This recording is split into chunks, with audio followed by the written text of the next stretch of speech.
Olá, querido irmão e querida irmã, você que acompanha o nosso canal, seja bem-vindo a mais um vídeo da nossa série Estudando o Evangelho segundo o Espiritismo.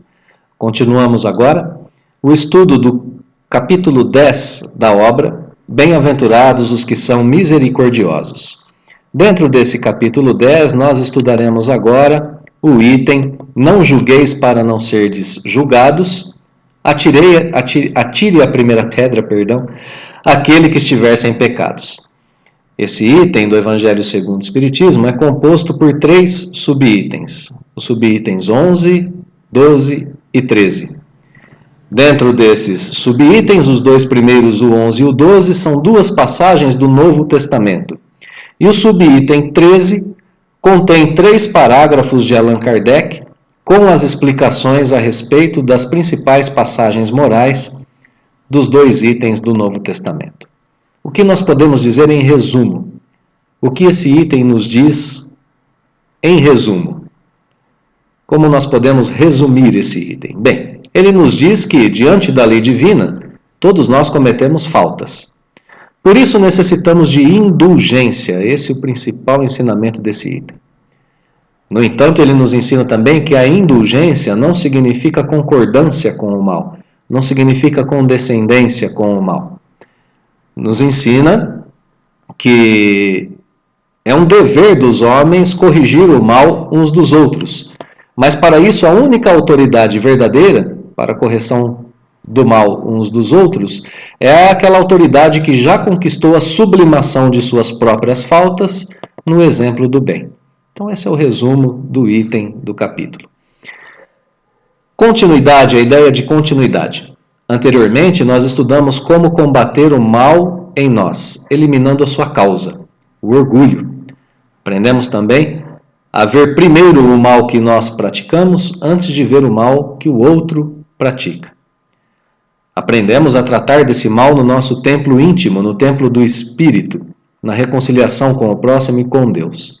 Agora, nesse item, nós somos orientados na direção correta que nós devemos tomar em relação ao mal alheio, ao mal do outro. Qual é a atitude correta? A atitude indulgente. Bem, resumindo essa ideia de continuidade, Qual é a atitude correta que nós tomamos em relação ao mal em geral? Primeiro, ver o nosso e corrigir o nosso. É isso que estava nos itens anteriores. E agora, nesse item, nós estudamos o seguinte: qual é a atitude correta em relação ao mal alheio? Como nós tratamos do mal alheio, sendo indulgentes. Essa é a ideia de continuidade em relação aos principais pontos do texto. Então vamos agora à primeira passagem do Novo Testamento, o subitem 11, que dá abertura a esse item do capítulo 10 do Evangelho segundo o Espiritismo. Então aqui uma passagem do Evangelho de Mateus, que primeiramente retoma uma ideia que já estava no capítulo e que está no capítulo em itens anteriores. Não julgueis a fim de não serdes julgados. Essa ideia já apareceu no capítulo anteriormente. Porque vocês serão julgados conforme houverem julgado aos outros. Empregar-se-á convosco a mesma medida que vos tenhais servido para com os outros. Ora, aqui se retoma essa questão do julgamento. Uma faculdade que nós temos. E nos diz que a medida de nossas faltas já está em nós mesmos. A medida da seriedade, da gravidade das nossas faltas já está em nós. Mas, via de regra, nós aplicamos apenas aos outros esse julgamento. Nós não queremos ver as faltas que estão em nós e a gravidade delas, mas vemos quando estão nos outros. Nós sabemos a gravidade delas e por isso nós devemos tomar cuidado com o nosso julgamento. Não julgueis para não serem julgados, porque nós já sabemos a gravidade de nossas faltas. Bem, então esse é um princípio que nos fala a respeito do cuidado na questão do nosso julgamento, Nós temos a questão aqui de uma mesma medida, e nós já sabemos essa medida. Uma questão de igualdade, na medida do julgamento das faltas humanas, diante da lei divina. Na segunda passagem do Novo Testamento, que aparece aqui no capítulo, nós vemos Kardec relembrando a passagem em que alguns escribas e fariseus trazem à presença de Jesus uma mulher surpreendida em adultério, uma mulher pega em adultério. E eles perguntam a Jesus, essa mulher foi pega em adultério, Moisés, pela lei, ordena que se lapidem as adúlteras, que ela seja apedrejada. E perguntam a Jesus, qual sobre isso a tua opinião?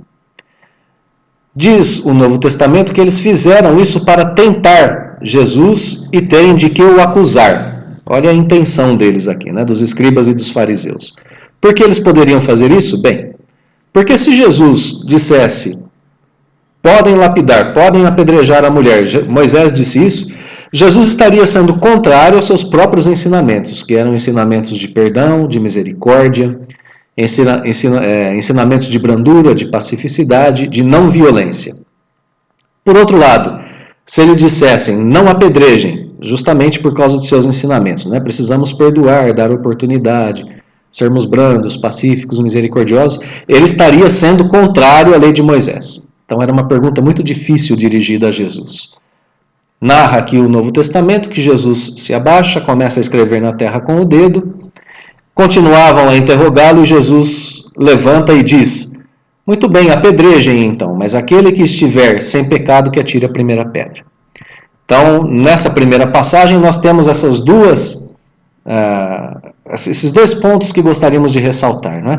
A pergunta é feita com uma intenção específica de prejudicar Jesus e apedrejar a mulher. E na sequência, Jesus coloca todos os humanos em uma situação de igualdade perante a lei divina, mostrando que todos, diante da lei divina, cometem erros. Então, esse é o primeiro ensinamento, um ensinamento muito importante dessa passagem, a lembrança de que todos nós somos devedores diante da lei divina. Continua ainda o subitem 12, nós separamos em duas partes, né, esse subitem 12, e agora vamos para essa parte em que nós vamos finalizar essa passagem da mulher adúltera. Jesus abaixou, voltou a escrever no chão, e então as pessoas ouviram o seu ensinamento e começaram a se retirar. Todos se afastaram. Jesus então ficou sozinho com a mulher adúltera, levantou-se e perguntou a ela, mulher, onde estão os que te acusaram? Ninguém te condenou? Ela respondeu a ele, não, Senhor. Disse-lhe então Jesus, também eu então não te condenarei. Vai-te e de futuro não tornes a pecar. Então aqui o segundo ensinamento da passagem da mulher adúltera. Né? Tendo sido reconhecida por todos essa situação de igualdade, Jesus mostra a consequência da lei divina em nossas vidas. Todos reconheceram a questão da igualdade dos seres humanos em relação à lei divina. Todos erramos. Então Jesus mostra daí uma consequência da lei divina. Vá e não peques mais. A nova oportunidade de reconciliação consigo mesmo e com as faltas cometidas. E a oportunidade de reparação que a vida trará na sequência. Um ensinamento muito profundo, porque aqui Jesus nos diz, se os homens são capazes de perdoar a si mesmos, de se perdoarem entre si, a lei divina oferece também essa oportunidade de perdão, de reparação e de recomeço sempre. Então é uma lei que deve reger, que deve conduzir a conduta de todos os homens na Terra. A partir de agora, então, nós vamos ao subitem 13, que contém as explicações de Allan Kardec sobre essas passagens. Kardec retoma a questão, né? Atire-lhe a primeira pedra quem estiver isento de pecado, e começa a explicar dizendo que essa sentença faz da indulgência, aqui aparece pela primeira vez a palavra, né? A indulgência é um dever de todos nós. Por quê? Porque não há ninguém que não necessite para si próprio de indulgência. Todos são necessitados dela. A indulgência nos ensina que nós não devemos julgar com mais severidade os outros do que julgamos a nós mesmos. É a mesma medida, não é? Como nós havíamos visto na passagem do Novo Testamento. Na primeira passagem, no subitem 11. E que nós não devemos também condenar no outro aquilo de que nos absolvemos. Quando eu cometo uma falta e abrando essa falta e me absolvo dela, devemos ter a mesma atitude em relação aos outros. Conclui o parágrafo Kardec dizendo que antes de profligarmos, uma palavra difícil, né? Profligar, causar estrago, levar à destruição, condenar. Antes de condenarmos a alguém, antes de destruirmos alguém porque ele cometeu uma falta, vejamos se a mesma censura não pode ser feita a nós mesmos. Ou seja, se nós mesmos não cometemos essa mesma falta. Então, nesse parágrafo, Kardec retoma e explica a condição de todos na Terra diante da lei divina. Condição de infratores necessitados de indulgência. Retoma a ideia de que a medida do julgamento para nós e para as outras pessoas é sempre a mesma. A lei divina não trata as pessoas de formas diferentes. E aqui começa a aparecer a questão do cuidado no julgamento que nós devemos ter em relação aos outros. Por que nós devemos ter esse cuidado em relação à nossa capacidade de julgar? São dois motivos. Vamos ver o primeiro motivo no segundo dos 3 parágrafos que nós temos aqui nas explicações de Kardec. O primeiro motivo é esse, que o reproche significa censura, né? Que a censura lançada à conduta da outra pessoa pode ter 2 móveis e que um desses móveis não é muito bom. O primeiro dos móveis é, de fato, reprimir o mal. A gente quer mesmo, sinceramente, reprimir o mal, extirpar o mal da humanidade. Mas o segundo móvel não é tão bom. O segundo motivo, a segunda intenção é desacreditar a pessoa cujos atos se criticam. Bem, nesse segundo móvel nunca há desculpa, porque nesse caso só há maledicência e maldade. Aqui nós temos exatamente a questão dos escribas e dos fariseus levando a mulher adúltera a Jesus. Eles não queriam algo justo para a mulher adúltera e nem para Jesus. Eles estavam agindo com maledicência e com maldade. Eles queriam um motivo para condenar Jesus. Lembram, né? Eles queriam tentar Jesus. Eles queriam ali um motivo para aprisionar, perseguir, para tirar Jesus de ação. E usavam a questão da mulher adúltera para colocá-lo em uma situação ruim. Vejam que esse é o segundo móvel, não é? Eles não queriam de fato reprimir o mal, eles queriam desacreditar Jesus, desacreditar a mulher adúltera. Ora, que passagem significativa para nós é essa da mulher adúltera, não é? Então, eis aqui o primeiro motivo pelo qual devemos tomar cuidado com o nosso julgamento. O que é que nos move? Nós queremos reprimir o mal ou nós queremos agir na maledicência e na maldade, desacreditando a pessoa a quem nós lançamos uma censura? Então, aqui quem queria de fato reprimir o mal e queria causar o bem era Jesus na passagem da mulher adúltera. E qual foi a atitude dele? Vá e não peques mais. Atitude indulgente. Então aqui o primeiro motivo pelo qual nós devemos tomar cuidado com a nossa capacidade de julgar. Então o primeiro móvel, esse, né, de reprimir o mal, a intenção sincera de reprimir o mal, pode ser louvável e em certas ocasiões é mesmo um dever cristão. Porque um bem deverá daí resultar, que é o que aconteceu com Jesus, né? E porque, a não ser assim, jamais a sociedade se reprimiria o mal. Se nós não corrigíssemos o mal uns dos outros, nós nunca reprimiríamos o mal em sociedade na Terra. Não cumpre, aliás, ao homem auxiliar o progresso do seu semelhante? Claro que sim. Importa, pois, não se tome em sentido absoluto esse princípio. Não julgueis se não quiserdes ser julgado. Porquanto a letra mata, o espírito vivifica. Vamos entender um pouquinho melhor essas passagens, né? Retomando, o primeiro motivo pelo qual nós devemos tomar cuidado com nossa capacidade de julgar é que nem sempre o nosso móvel é um bom móvel. Às vezes estamos agindo mais ainda no mal do que reprimindo o mal. Reprimir o mal é um dever para nós em certos casos. E por isso não devemos levar ao pé da letra essas palavras que dizem não julgueis para não sermos julgados. Por que isso? Porque a nossa capacidade de julgar é uma faculdade própria do ser humano. Inclusive, é através dessa faculdade que nós somos capazes de distinguir o bem do mal, saber o que é o bem e o que é o mal, e de colocar o nosso livre-arbítrio na escolha do que vamos fazer, na escolha do bem ou na escolha do mal. E por isso somos responsabilizados por nossa escolha. Então a capacidade de julgar é uma faculdade humana que não deve ser reprimida, mas que deve ser bem usada. Nós devemos usá-la para o bem, devemos fazer bom uso dela. Bom, a explicação vai continuar no parágrafo seguinte, trazendo o segundo motivo pelo qual nós devemos ter cuidado com nossa capacidade de julgamento. Então vamos lá. Continua Kardec explicando que, portanto, não é possível que Jesus haja proibido se profligue o mal. Ora, é claro que não é possível, né, que Jesus tenha impedido alguém de censurar outra pessoa e de fazer com que o mal termine.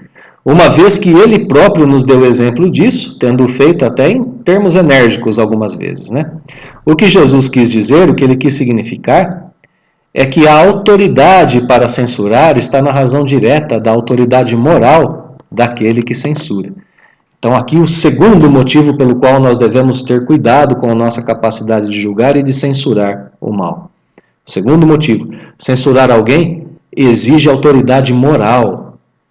E essa autoridade moral é apenas conquistada por aquele que antes de combater o mal alheio, já aprendeu a combater o mal em si mesmo, já o combateu e já o venceu, que era o caso, justamente o caso de Jesus, na situação da mulher adúltera, ou em qualquer outra situação, né? Jesus é o nosso exemplo maior de pureza e de perfeição. Então Jesus já havia passado por esse exercício ou por esse caminho, né, de combater o mal em si mesmo, e já estava em condição de ter essa autoridade moral para combatê-lo nos outros. Então, basicamente esse é o segundo motivo para tomarmos cuidado com nossa capacidade de julgamento e para sermos indulgentes. Essa frase da sequência é uma frase também muito significativa. Tornar-se alguém culpado daquilo que condena no outro é abdicar dessa autoridade. Ou seja, se eu me torno culpado, se eu cometo a mesma falta que o outro comete, eu cometo o mesmo erro do outro, eu não tenho autoridade moral para reprimir o mal no outro. Então eu devo antes combater a atitude em mim, para depois procurar combatê-la no outro. No demais, a consciência íntima de cada um nega respeito e submissão voluntária àquele que, investido de um poder qualquer, viola as leis e os princípios de cuja aplicação lhe cabe o encargo. É difícil respeitar uma autoridade que viola as leis que deveria defender. Desse modo, na lei divina, a única autoridade legítima é aquela que dá exemplo no bem, é aquela que já age no bem. Aos olhos de Deus, uma única autoridade legítima existe, a que se apoia no exemplo que dá do bem, como nós acabamos de dizer, né? E o que? Igualmente ressalta das palavras de Jesus. É o que, né? Igualmente ressalta das palavras de Jesus. Por isso, a indulgência. Aprendemos com ela a chegar no mesmo patamar de Jesus, que já tinha as qualidades morais descritas até aqui e que foi indulgente. O próprio Cristo foi o exemplo do bem maior, agindo na indulgência, mostrando para nós como agir em casos graves, até mesmo como aquele da mulher adúltera em situações difíceis, né? Usando da indulgência. Bem, no caso da mulher adúltera, imaginemos atitude diferente dessa que Jesus teve, né? De que adiantaria o apedrejamento? Para todos aqueles que estavam envolvidos ali.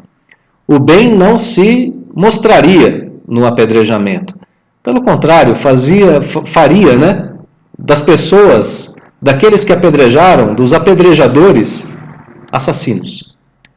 A mulher adúltera, por sua vez, perderia a chance de continuar encarnada e em progresso, no auto-perdão e na reparação de suas faltas, resgatando seus erros e aprendendo a não errar novamente, que foi justamente a oportunidade que Jesus lhe ofereceu. Com a atitude de Jesus, surgiu o bem para todos. A questão dos fariseus e escribas, que puderam fazer uma autoanálise dos seus próprios erros, seguir adiante. A questão da mulher adúltera, que também pôde seguir adiante. E a questão da indulgência, que ressaltou ali do ensinamento de Jesus. Aquele que não condena e que oferece a melhor solução para todos é sempre a pessoa indulgente. E essa é a melhor forma de tratarmos das faltas alheias, agindo com essa virtude, com a indulgência. E assim, então, nós encerramos esse item do capítulo 10, mais uma vez agradecendo pela companhia nos estudos, esperamos que tenha sido proveitoso. Deixamos, como sempre, o nosso fraterno abraço, o convite para a continuidade e os votos de que Deus nos abençoe hoje e sempre.